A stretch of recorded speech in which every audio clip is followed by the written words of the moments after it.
It is a tragedy. Hannah is too unstable to appreciate a home like this.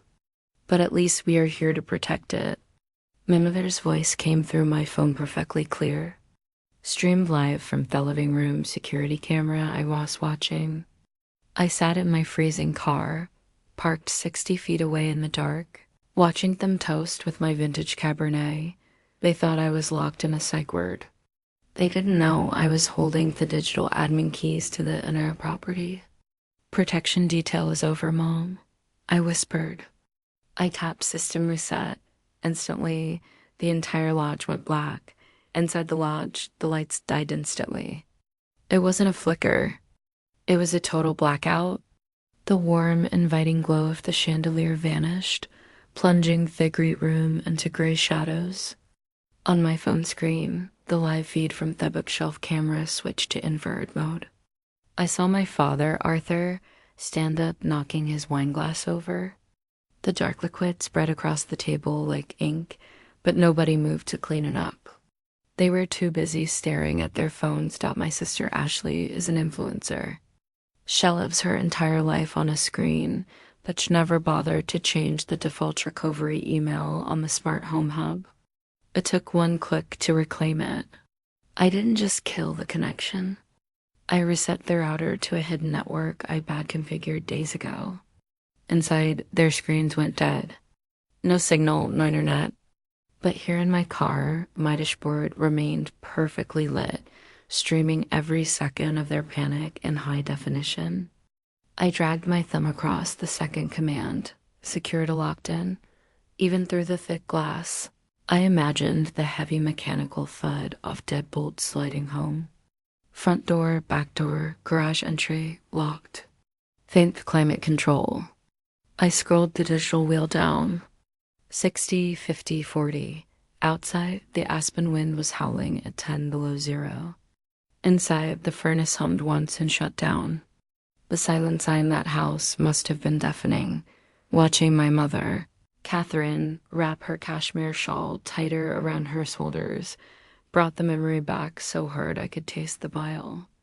It was last Christmas. I had walked into the mudroom quietly, shaking snow off my boots when I heard her voice drifting from the kitchen. She was holding court with Aunt Martha, speaking in that hushed, tragic tone she perfected years ago. "We have to keep the deed in our name, Martha." Shahed said, "Hannah is fragile. You know how she gets. If we let her control Anisette like this, she would sell it for drugs in a week. We're doing this to protect her from herself."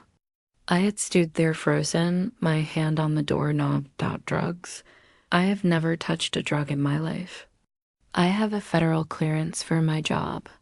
I spend my days auditing complex insurance fraud, but the truth did matter to them. They needed a story. They needed a villain so they could play heroes. They murdered my reputation to justify stealing my property. They turned me into a junkie ghost story just so they could feel righteous about living in my lake house. That memory burned hotter than the heater I had just killed. On the screen, I saw Ashley holding her phone up to the window, desperately trying to find a bar off service. It was useless. The lodge was built with fixed stone and reinforced glass. Without the Wi-Fi bridge, it was a Faraday cage. They were trapped in the dark, in the cold, with no audience left to perform for. I adjusted my seat warmer and took a sip of coffee. They wanted to protect the house from me. Fine. Now they were locked inside it, and he was just getting started. Inside the village, the panic was starting to find our rhythm. I watched on the infrared feed as my father, Arthur, slammed his hand against the wall panel for a thermostat. Nothing happened. My sister, Ashley, was holding her phone high in the air, walking in circles like she was string to catch a satellite signal with a butterfly net. They looked confused, annoyed, maybe a little scared, but they didn't look guilty. Not yet. They made a critical error when they targeted me. They forgot what I do for a living. I am a senior fraud investigator. I don't just look at spreadsheets. I look at behavior. I track the microscopic truths in a financial timeline that scream theft. When I finally turned that lens on my own life, the picture was crystal clear. I opened the file on my passenger seat just to remind myself. It was heavy. $45,000 in credit card debt, opened in my name, signed with a forgery, so lazy it was insulting. That was Arthur. He needed bridge loans for businesses that never existed. Then there were the withdrawals. $12,000 every single month, siphoned from the trust my grandmother left me. My mother, Catherine, labeled them management fees. She was managing my money right into her closet. For years, I let it happen. I told myself it was normal to help family. I told myself I was being generous, but I wasn't being generous. I was being slowly boiled alive. People always ask, why didn't you leave sooner? It is the frog in the boiling water. You don't notice the heat rising until your skin is already peeling. Foam, the water boiled 2 years ago. I was driving home in the rain, exhausted from a double shift. I hydroplaned. The car flipped. I woke up in the emergency room with a concussion and a shattered collarbone. The pain was blinding, white, and sharp, but the conversation with the billing nurse hurt worse. I am sorry, Hannah, she had said, looking at her clipboard. Your health insurance was canceled last month for non-payment. I lay there strapped to a board trying to process it. I sent my parents the premium money every month. I had never missed a transfer. It wasn't until weeks later that I found the bank trail. They had diverted the insurance money to a dealership deposit. Ashley wanted a new Range Rover for her brand image, and the Swiftie was the down payment. But that wasn't the moment I broke. The moment I broke was 10 minutes later in the hospital bed. My phone buzzed on the plastic tray table. I reached for it. My vision swimming, expecting a message from my mother asking if I was alive. It was a text from Arthur. What is the code for the wall safe again? The battery deed. No. Are you okay? No, we are coming. Just a demand for access. I stared at those gray bubbles on the screen until the tears stopped coming. I realized then that I wasn't their daughter. I was a resource. I was a Hostin, they were the parasites, and they would feed until there was nothing left of me but a husk.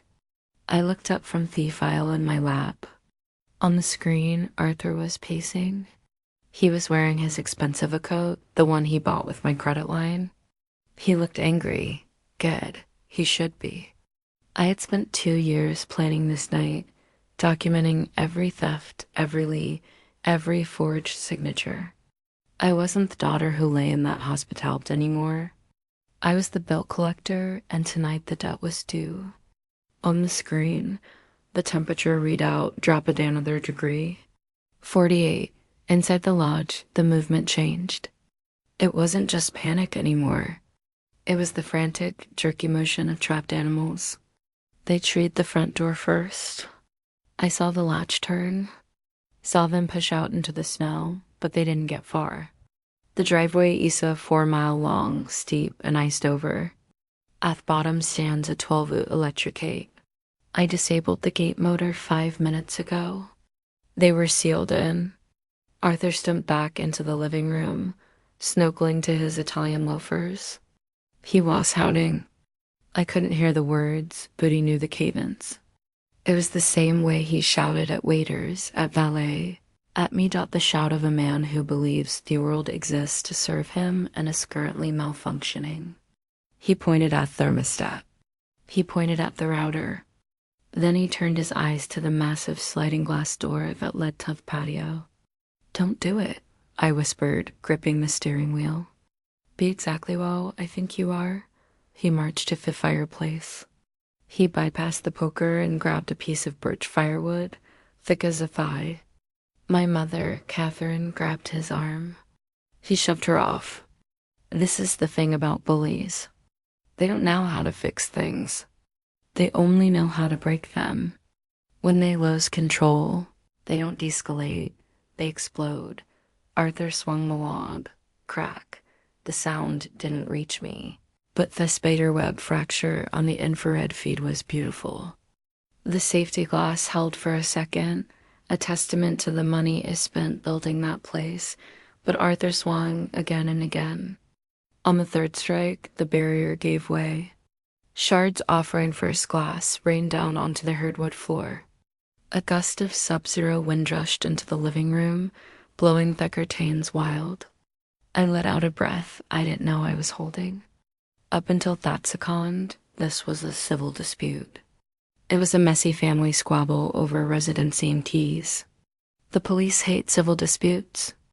They tell you to call a lawyer and walk away. But the moment that glass shattered, the math changed. Arthur wasn't a resident locked out of his home. He was an intruder forcibly entering a property he didn't own. He had just committed vandalism and breaking and entering. Ashley scrambled through the broken door, phone in hand. She must have caught a rogue signal north window or used the emergency enlighter. I watched her pacing the deck, screaming into the device. Her free hand waving frantically at the dark tree, I.e. Yes, we're trapped. I imagined her screaming. Someone hacked the house. They are holding us hostage. Sendivirion. She thought she was saving herself. She thought she was the hero of her own survival movie. She had no idea she was the star witness for that persecution. She was inviting the police right into the trap I had set, and she was doing it with a felony record of fickle. I started the engine. The heater kicked on, blowing warmth over my frozen fingers. It was time to go meet the guests. The blue lights cut through the spin darkness like a strobe light. 2 patrol COVs crunched up the icy driveway, their tires slipping on the grade I hadn't salted. Inside the lodge, the relief was immediate and pathetic. The moment the sirens stopped, my mother, Catherine, ran out the front door. Theon, that was still locked, forcing her to scramble through the shattered patio glass like a berg.